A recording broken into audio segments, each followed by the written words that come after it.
coming together. Not one woman, all men. And I've taught workshops, had packed houses. And part of my workshop was that you had to go out. After the workshop, they had a little lunch, but we'd go out. We'd go out.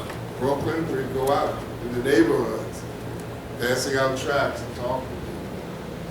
But usually after the workshop is over, you only get about a handful that are willing to go out. Just hand out a tract. That's been my experience. Another part, and I'll stop at this. Another part has been, it's been a difficulty getting people into the church because the church has rejected people. These guys don't want to go. These guys don't want to go to certain churches in their community because they had bad experiences. I used to pastor right up here, Providence Baptist Church, interim pastor, way back. Had a young lady come in with her son. It was her son. Came all the way up, sat in the front.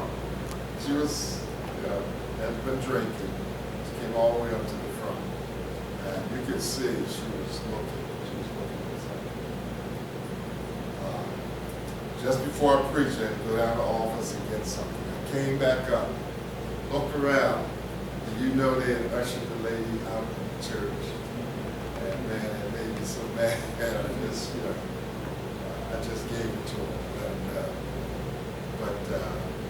I'm very critical of the church because it's doing everything except what God has called it to evangelize, go out into the streets and highways and byways, doing everything else. Look so much like the world, looking like the world more and more every day. But people don't get it. There's a verse that I love, Matthew 7:12. Broad is the way, wide is the gate that leads to destruction, and many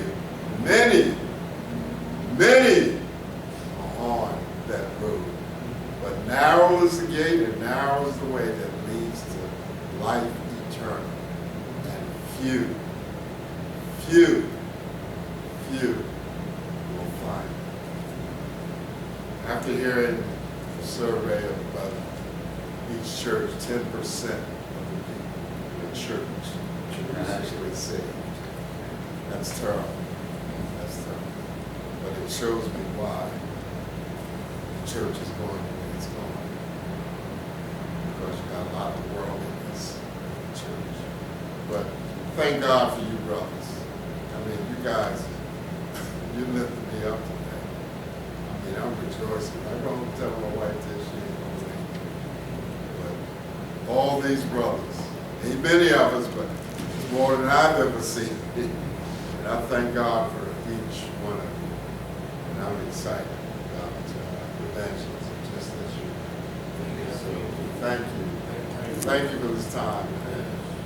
Any way I can help you guys, I'm ready.